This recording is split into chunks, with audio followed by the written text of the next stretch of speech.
In 1985, across Midwestern dealership lots, an American agricultural icon was dismantled, repainted, and given a profoundly unfamiliar heartbeat. For decades, Allis-Chalmers tractors had stood as monuments of domestic iron, wrapped in their legendary Persian orange. But when the struggling division was suddenly acquired by West German industrial giant KHD, that comforting orange was erased, replaced by a glaring foreign hue called spring green. The real shock, however, was waiting under the hood. When mechanics lifted the sheet metal on the new Deutz-Allis tractors, they did not find a traditional liquid-cooled block. They found a Deutz air-cooled diesel. It had no radiator, no water pump, and individual fin cylinders cooled by a massive, roaring fan. Dealers panicked as their core identity vanished overnight. Farmers, accustomed to quiet cabs, suddenly faced a wall of relentless mechanical noise. The paradox is that the Deutz did not fail because it was a bad engine. It was a masterpiece that eliminated liquid cooling failures entirely. It failed because it tried to rewrite an American religion. This is the story of how America defines mechanical trust, and what happens when superior engineering collides with the stubborn culture of the American farm. Every week, we tell the stories of American engines, factories, machines, and industrial names that once taught the country what power sounded like, and what happened when the market moved on. Subscribe if that history matters to you. The story begins not with nostalgia, but with a specific place in the underground American mines in the engineering drafting rooms of Cologne, long before 1985. Before Deutz ever painted a tractor spring green in 1985, the company had to earn its reputation in the most unforgiving environments America had to offer. To understand why a German industrial giant believed it could rewrite the rules of American agriculture, you have to look away from the farm and look down into the dirt, the dust, and the dark. In the mid-20th century, American heavy industry ran almost entirely on liquid-cooled power. A diesel engine, an internal combustion engine that ignites fuel by compressing air until it becomes hot enough to burn, was the undisputed king of torque and endurance. But it had a fundamental vulnerability. Creating massive power meant generating massive amounts of heat. To keep from melting down, American diesels relied on a complex cooling system, a network of water pumps, rubber hoses, thermostat valves, and liquid coolant designed to pull heat away from the engine block. At the front of this system sat the radiator, a fragile grid of metal tubes and fins that transferred the heat from the liquid coolant into the ambient air. In a clean, paved, and temperate environment, this system worked perfectly. But American work was rarely clean. In the deep, unventilated tunnels of American mines, or out on the dusty expanse of the Great Plains during the summer construction season, the traditional cooling system was a severe liability. Severe vibration cracked radiators. Fine. Abrasive dust choked the cooling fins. Rubber hoses blistered under the heat and blew out. Water pumps developed leaks. According to surviving maintenance records and industry service manuals from the era, cooling system failures accounted for up to 40% of all heavy engine downtime. When a machine stopped, American labor stopped. A cracked radiator on a loader in a remote quarry did not just mean a repair bill at the local parts counter. It meant a severed supply chain. America needed power that could survive without a drop of water. The solution arrived quietly from across the Atlantic, born from a completely different set of engineering pressures. Kluckner Humboldt Deutz, operating out of Cologne, West Germany, traced its historical lineage all the way back to Nikolaus Otto, the inventor of the four-stroke engine. But the modern Deutz air-cooled diesel was forged in the extremes of the 1940s. The company had been tasked with engineering engines that had to operate in blistering desert heat and freezing winter cold without relying on liquid coolant, which could boil away or freeze solid. To achieve this, Deutz engineers discarded the radiator entirely. Instead, they perfected the air-cooled engine, an engine design that uses a high-capacity, belt-driven fan to blast ambient air directly over the engine block. But Deutz did not just point a fan at a solid chunk of cast iron. They fundamentally redesigned the architecture of the engine itself. Instead of casting the cylinders into one massive, heavy, water-jacketed block, like most American manufacturers, Deutz utilized modular cylinders. Each cylinder was an independent, deeply finned jug that bolted separately to the crankcase. The massive cooling fan pushed a hurricane of air across these fins, carrying the heat away instantly. This design radically changed the reality of engine repair. If one cylinder was damaged by a drop valve or a failed piston ring, a mechanic did not have to pull the entire engine out of the machine with a hoist. They did not have to send a heavy block to a machine shop for resurfacing. Working right there in the dirt, a mechanic could simply unbolt the single damaged cylinder, drop in a new piston and jug, torque it down, and have the machine running again before the end of the shift. Deutz did not initially target the American agricultural market. They knew that breaking the loyalty of the American farmer to domestic iron was nearly impossible. Instead, throughout the 1960s and 1970s, Deutz quietly infiltrated the spaces where brand loyalty meant nothing and raw reliability meant everything. They entered the American industrial, mining, and construction sectors. Available records suggest that Deutz engines began appearing in specialized American equipment where radiators were a constant source of failure and frustration. Underground mining was the perfect proving ground. In a subterranean environment, a liquid-cooled engine faced constant threats from falling rock, brutal impact vibration, and abrasive dust that could clog a traditional radiator in hours. A Deutz air-cooled diesel, most notably the 911 series, often configured as an inline-six, which is a six-cylinder engine arranged in one straight line, eliminated those vulnerabilities entirely. There was no water pump to fail. There were no hoses to burst. There was no coolant to leak onto the mine floor and cause a hazard. Mechanics in remote mining outposts discovered that the Deutz could run endlessly in conditions that would boil a domestic liquid-cooled engine to death. The distinct sound of the massive cooling fan, roaring like an industrial siren, became synonymous with unstoppable power in the darkest corners of American industry. That reputation soon spread from the underground mines to the surface. Out on the Great Plains, where irrigation pumps had to run 24 hours a day, 7 days a week, under a relentless summer sun, the Deutz found another American home. A stationary engine, an engine bolted to a fixed platform to run generators, pumps, or industrial machinery, faced the ultimate test of mechanical endurance. A liquid-cooled engine, left alone in a remote field, could easily overheat and destroy itself if a single hose clamp vibrated loose. But a Deutz pump engine just kept screaming away, pulling water from the deep aquifer without asking for anything more than diesel fuel and clean oil. It was loud, it was strange, and it lacked the familiar muffled hum of a liquid-cooled American block, but it simply refused to die. By the early 1980s, Deutz had built a formidable, if hidden, American empire. They had established a sprawling network of industrial distributors. They had proven that their modular, air-cooled philosophy was not just a European novelty, but a brutal, highly effective solution to the heavy cost of mechanical downtime. The engine had proven it could survive the darkest American mines in the hottest irrigation fields. Now the company wanted to put it in front of the American farmer. By the early 1980s, Deutz had successfully embedded its air-cooled diesels deep into the American industrial landscape, powering mining loaders, irrigation pumps, and construction equipment. But the company harbored a much larger ambition. Kluckner Humboldt Deutz did not want to remain hidden in the dark tunnels of American mines or out in the isolated corners of rural irrigation fields. They wanted the center stage of American heavy labor. They wanted the American farm. The problem was that the American agricultural market was a nearly impenetrable fortress. Farmers were intensely loyal to their preferred brands, heavily invested in existing dealer networks, and deeply accustomed to the rhythmic, low RPM hum of heavy cast iron, liquid-cooled domestic engines. A foreign manufacturer could not simply introduce a strange, loud, radiatorless tractor and expect American farmers to abandon generations of habit. Deutz needed a Trojan horse. They needed an established, trusted American distribution network. In 1985, they found one in a state of desperation.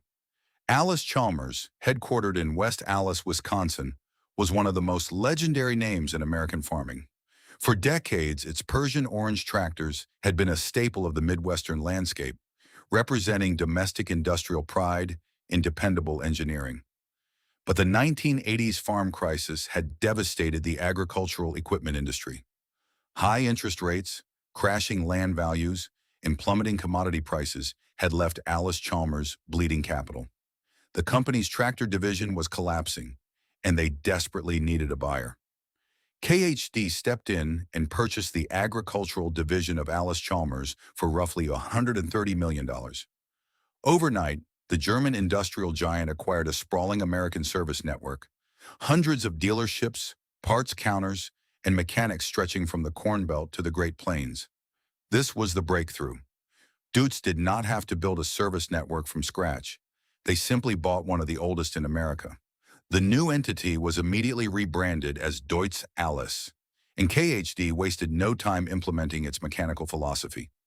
They halted the production of the traditional liquid-cooled Allis-Chalmers engines and began importing Deutz-Fahr tractors from Europe, wrapping them in a shocking new color called spring green, and placing them directly onto the lots of traditional American dealerships. Later, they would drop the massive Deutz air-cooled engines into American-built chassis to create the Deutz-Allis 9100 series. For the mechanics working in those American dealerships, the arrival of the Deutz-Allis machines was a severe mechanical culture shock. When they opened the hoods, they were forced to confront an engine that defied everything they had been taught about heavy-duty diesel power. Every technical term they were used to maintaining had vanished. There was no radiator, the fragile grid of tubes designed to cool liquid antifreeze. There was no water pump, the mechanical device used to circulate that coolant through the block. There were no rubber coolant hoses to inspect and no thermostats to replace. Instead, the engine was dominated by a massive, belt-driven cooling fan positioned at the front, designed to force a hurricane of ambient air across the engine block. But the most radical change was the architecture of the block itself.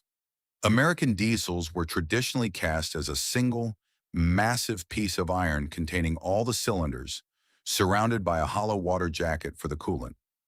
The Deutz engine utilized modular cylinders, individual, deeply finned metal jugs that bolted separately to the crankcase.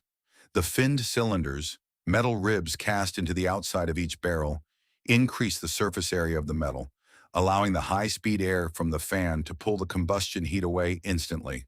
Deutz engineers and sales representatives argued that this was not just a different way to build an engine.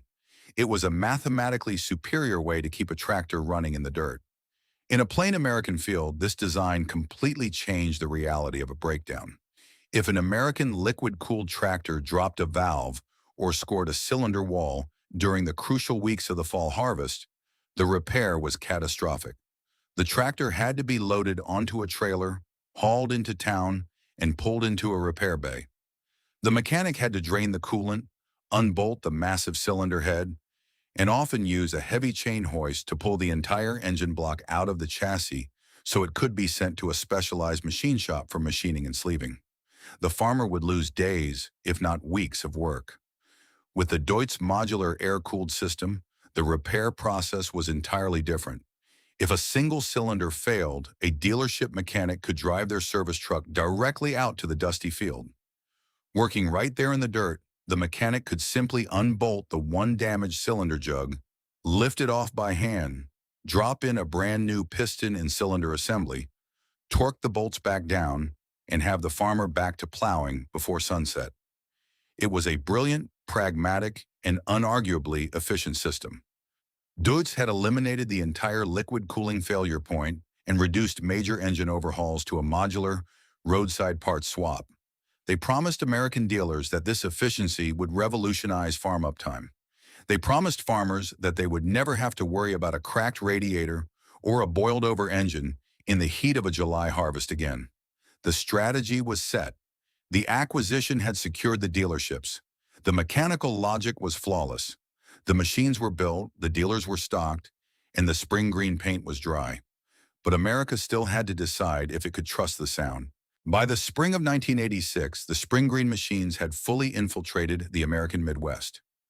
Kluckner Humboldt Deutz had successfully placed its air-cooled philosophy directly into the heart of the Corn Belt and the Great Plains. And from a strictly mechanical standpoint, the Deutz-Allis tractors were an absolute revelation in the dirt. When the Deutz-Allis 9100 series tractors, specifically models like the 9150, 9170, and 9190, began pulling heavy implements across American fields, they proved that the German engineering logic was brutally effective. These machines were powered by the Deutz BF6L93, a turbocharged inline-six engine. A turbocharger, a device driven by exhaust gases that forces more dense air into the engine, allowed these modular, air-cooled blocks to produce massive torque while using remarkably little diesel. During the grueling, highly respected Nebraska tractor tests, an independent American testing program that verified the actual horsepower and efficiency of farm equipment, the air-cooled Deutz engines shattered long-standing fuel economy records. They were simply doing more work, pulling more weight, and burning less fuel than the traditional cast-iron, liquid-cooled domestic engines that American farmers had worshipped for decades. The physical reality of operating one of these machines during a July harvest in Kansas or Iowa was entirely different from the American norm. In a traditional domestic tractor, a farmer pulling a heavy chisel plow under a 95-degree sun had one eye constantly glued to the water temperature gauge. If the radiator fins clogged with chaff and dust, the coolant temperature would spike.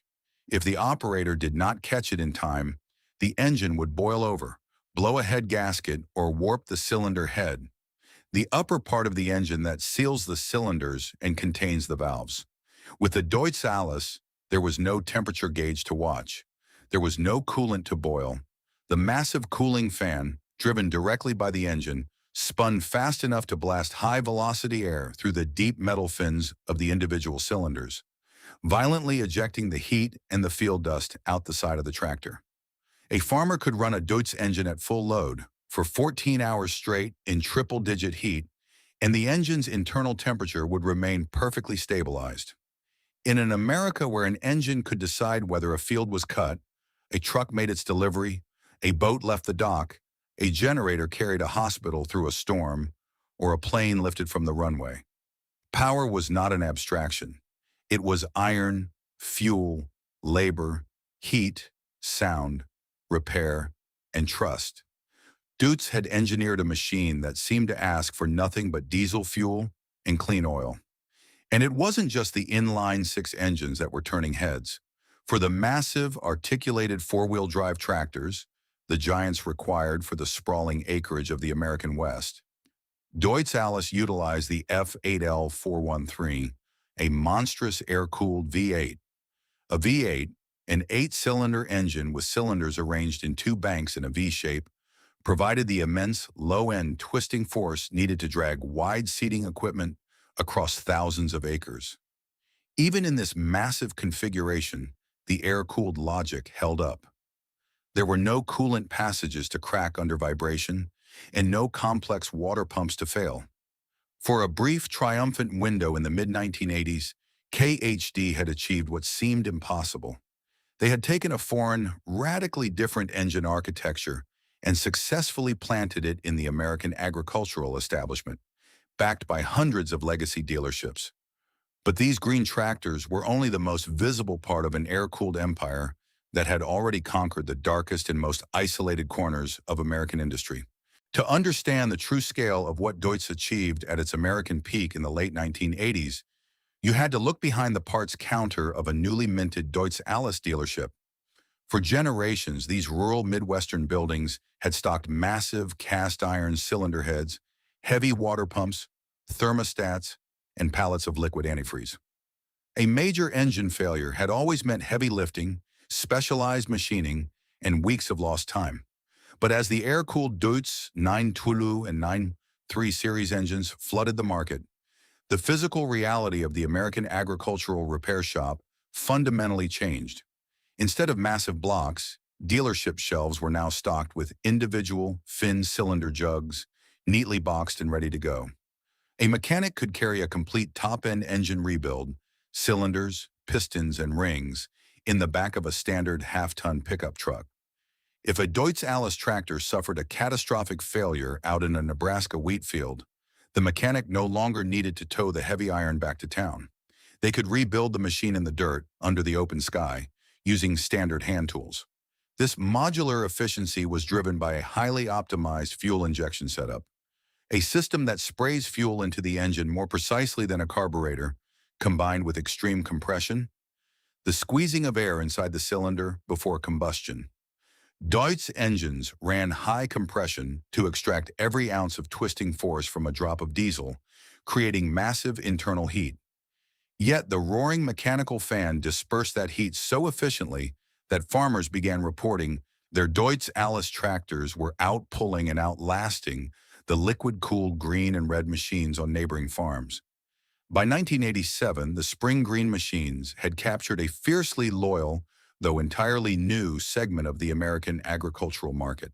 Farmers who prioritized raw fuel economy and zero downtime maintenance over traditional brand loyalty found themselves defending the strange German engines. At tractor pulls and county fairs, the Deutz-Allis machines stood out. They did not rumble with the deep, muffled idle of an American liquid-cooled block.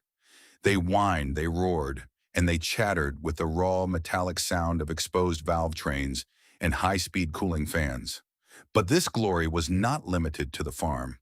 While Deutz-Allis fought for acreage, the standalone Deutz air-cooled engine had quietly achieved absolute dominance in the American commercial and industrial sectors. If you walked onto an American construction site in 1988, the sound of the Deutz cooling fan was inescapable. The Deutz F4L92, a four-cylinder version of the air-cooled architecture, became the default heartbeat for heavy-duty air compressors, trenchers, and skid steer loaders. Companies like Ingersoll Rand and Ditch Witch relied on the Deutz engine because construction equipment was often rented out, abused, and poorly maintained by operators who never checked the coolant level. With a Deutz, there was no coolant to check. The engine survived the negligence of the American job site through pure air-cooled brute force. In the remote oil fields of Texas and the Dakotas, Deutz engines powered generators and pump jacks, running continuously for thousands of hours without human intervention. The engine had proven that an imported, radically different mechanical philosophy could not only survive in America, but could outwork domestic designs in the harshest environments the country had to offer. For Kluckner Humboldt Deutz, this was the absolute peak of their American empire. They had successfully infiltrated the mines, they owned the construction sites, and they had bought their way into the legendary Allis-Chalmers dealership network. They had thousands of spring green tractors moving American soil, proving every single day that the radiator was an obsolete liability. The engineering was vindicated. The fuel economy was unmatched. The parts supply network was fully operational. Mechanically, the engine was nearly flawless. But a tractor is not just a machine. It is a workplace, an identity, and a system of trust. And that system was about to fracture. The first crack in the Deutz-Allis empire did not happen inside the engine block. The iron, as promised, refused to break. The first crack happened inside the cab of a tractor, somewhere in the American Midwest, during the long, grinding hours of the summer harvest. To understand why a mechanically superior engine began to fail in the American market, you have to understand the specific physics of engine sound and how Kluckner Humboldt Deutz misunderstood the culture of American agricultural labor. The tension that would ultimately tear the company apart came down to two of the most powerful forces in American machinery: sound, culture, identity, and replacement memory, colliding directly with the realities of dealers, farmers, and service networks. For decades, the American farmer had been conditioned to a very specific sensory experience. A traditional domestic tractor, powered by a heavy, liquid-cooled engine, produced a deep, muffled, rhythmic rumble. This was not an accident. The design of a liquid-cooled block inherently acts as a massive acoustic dampener. The cylinders are encased in a thick shell of cast iron, and that shell is filled with gallons of liquid coolant. That jacket of water and heavy iron absorbs the sharp, metallic violence of internal combustion. It traps the clatter of the valves, the knock of the pistons, and the mechanical whine of the gear train. The Deutz air-cooled engine possessed no such insulation. Its architecture was entirely exposed. The modular cylinders were little more than thin, high-strength metal jugs with external cooling fins. Without a heavy water jacket to absorb the noise, Every single combustion event, every valve snap, and every injector pulse radiated directly out into the ambient air. Compounding this was the engine's defining feature, the massive high-speed cooling fan. To push enough air to keep a heavy diesel engine from melting down under a full load, that fan had to spin with the ferocity of an industrial siren. In Europe, this was a perfectly acceptable trade-off. European farms were generally smaller, and European operators often drove smaller, open-station tractors for shorter durations. But in America, scale dictated the rules of comfort. An American farmer in Kansas or Iowa might sit behind the wheel of a tractor for 14 to 16 hours a day, pulling heavy tillage equipment across thousands of acres. They sat inside enclosed, climate-controlled cabs, often listening to the radio, expecting their tractor to be a relatively insulated workplace.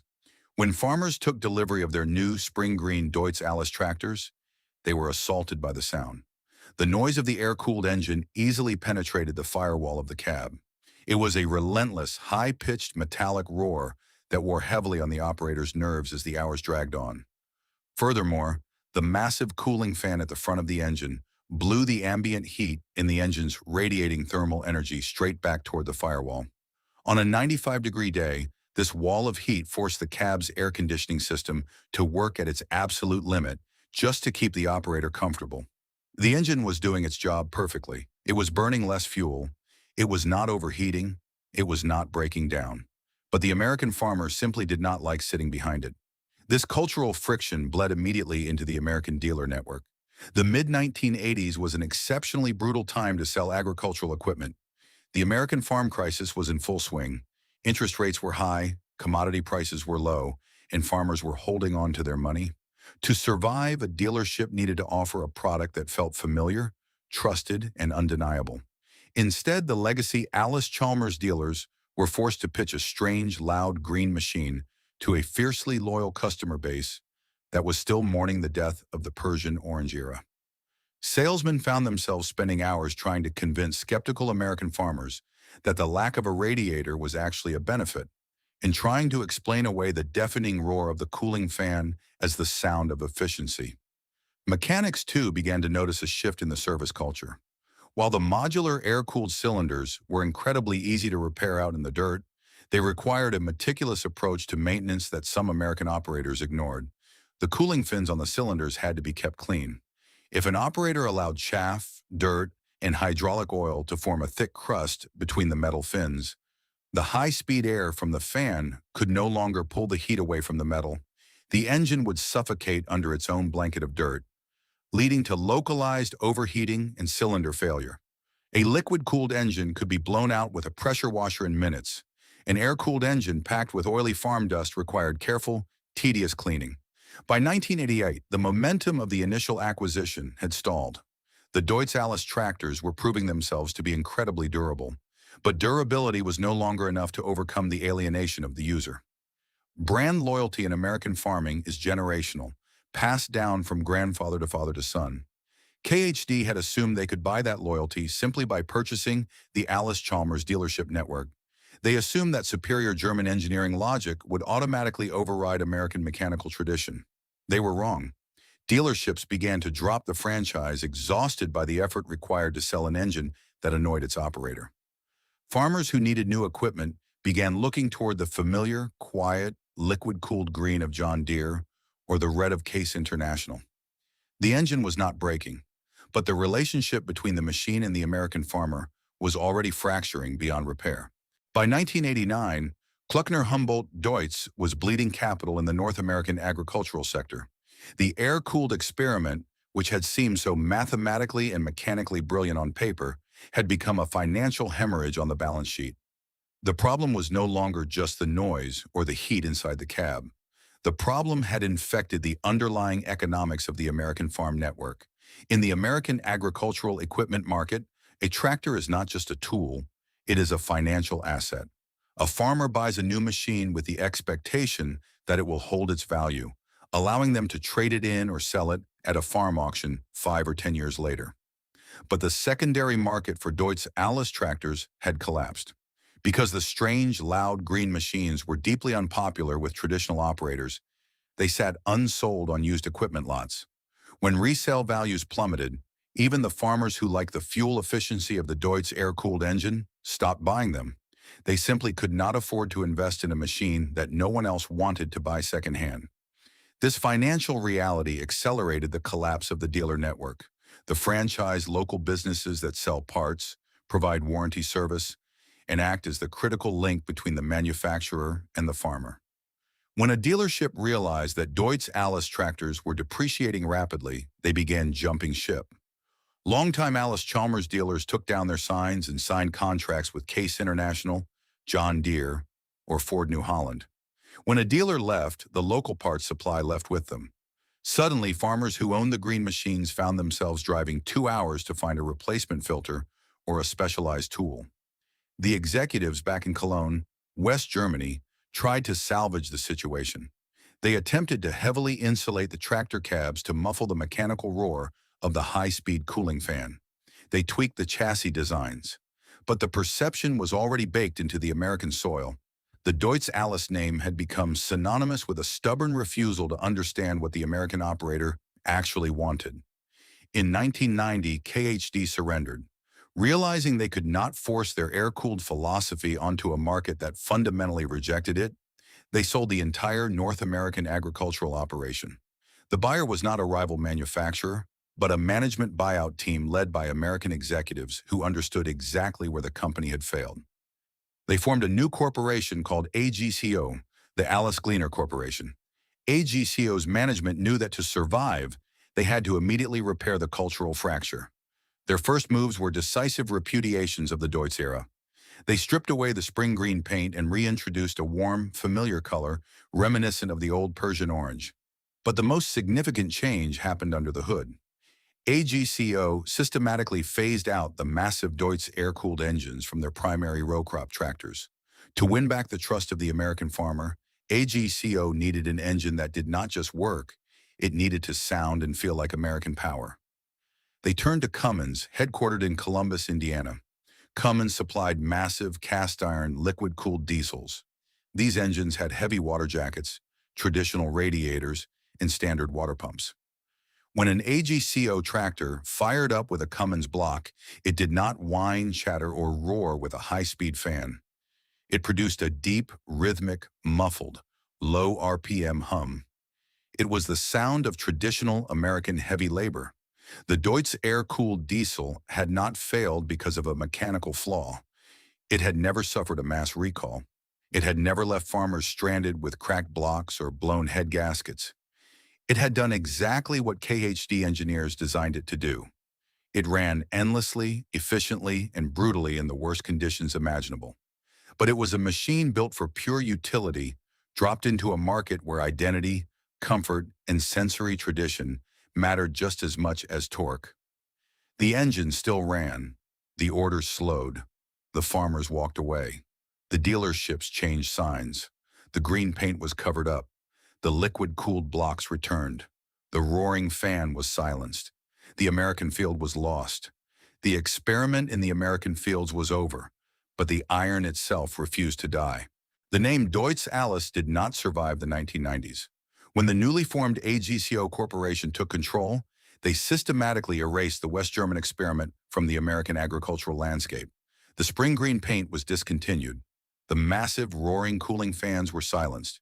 The dealership signs were torn down and replaced. By returning to liquid-cooled domestic engines, AGCO managed to save the remnants of the old Allis-Chalmers dealer network, proving that familiarity and comfort were often just as important to an American operator as raw mechanical efficiency. The American farmer had spoken. They wanted their quiet cabs, they wanted their traditional radiators, and they wanted an engine that sounded like home. But while the Deutz air-cooled engine lost the battle for the American farm, it never surrendered its grip on the American industrial grid. The exact same modular engine architecture that had alienated row crop farmers, the 912 and 913 series diesels, quietly retreated back into the spaces where human comfort did not matter. Down in the unventilated tunnels of American zinc and coal mines, Deutz loaders continued to operate flawlessly without liquid coolant. Out in the vast, dusty expanse of the Texas oil fields, Deutz engines powered heavy-duty air compressors and generator sets. In the commercial construction sector, Where rental equipment is routinely abused and maintenance is often ignored, the air-cooled Deutz became the engine of choice for skid steers and trenchers. It survived because it eliminated the very thing that most often destroyed industrial engines, the water pump and the radiator. Today, the surviving Deutz-Allis tractors occupy a strange and fascinating space in American preservation culture. If you walk through a vintage tractor show in Illinois or Iowa, past the rows of perfectly restored, liquid-cooled John Deere green and International Harvester red, a Deutz-Allis machine stands out as a bizarre, roaring anomaly. There is a dedicated, highly specialized enthusiast community that keeps these spring green tractors alive. On collector forums and in rural machine shops, mechanics trade specialized tools, source replacement fin cylinders, and share techniques for keeping the engine cooling fins free of chaff and dust. They preserve these machines not because they represent traditional Americana, but because they are mechanical marvels. They are rolling testaments to a brief window in time when a foreign company tried to force a radical engineering philosophy into the stubbornly traditional American heartland. This preservation is not merely nostalgia. A surviving Deutz air-cooled engine block sitting on a garage floor is a physical argument about the limits of pure engineering. It proves that a machine can be mathematically brilliant, incredibly fuel-efficient, and structurally unkillable, and still fail in a specific market. It shows that an engine does not exist in a vacuum. It exists inside a service network. The mechanics, dealers, parts suppliers, and operators who have to live with the machine every day. Kluckner Humboldt Deutz built a perfect engine for a tractor, but they forgot to build a perfect tractor for the American farmer. The engine was an engineering triumph, but it was a cultural failure. The surprise footnote of the Deutz-Allis saga is how the high-horsepower air-cooled era ultimately ended, not just in America, but globally. While farmers rejected the engine because of noise and heat, the final blow to the air-cooled diesel came from a much higher power. Regulatory pressure. Emission standards, the state and federal regulations dictating how much pollution an engine can legally produce, eventually made the high-capacity air-cooled engine mathematically impossible to build. Because an air-cooled engine cannot maintain the exact uniform internal temperatures of a liquid-cooled engine, it struggles to precisely control nitrogen oxide and particulate emissions. As global environmental rules tightened in the 21st century, Deutz was forced to abandon its legendary air-cooled philosophy for its heavy-duty highway and agricultural engines, transitioning instead to modern, liquid-cooled, software-controlled blocks. The rulebook achieved what heavy labor never could. It finally stopped the roaring fan. But American industrial memory is long, and old iron is stubborn. The corporate entity known as Deutz-Allis has been dead for decades. The legacy dealerships are gone. The original executives have moved on. The industry has fully embraced liquid cooling, hybrid systems, and complex emissions controls. Yet the physical legacy of the German air-cooled invasion refuses to disappear cleanly. The machines were simply built too well to die a quick death. Somewhere on a sprawling farm out on the American Great Plains, an old Deutz-Allis tractor sits parked next to a corrugated tin machine shed. Its spring green paint has been baked by decades of summer sun into a dull, chalky patina. The cab interior is worn, and the dealer sticker on the hood is barely legible. But under the sheet metal, the finned cylinders remain intact. There is no radiator to leak. There is no coolant to freeze.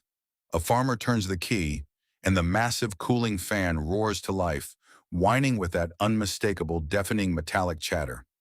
The machine does not care that the empire behind it failed.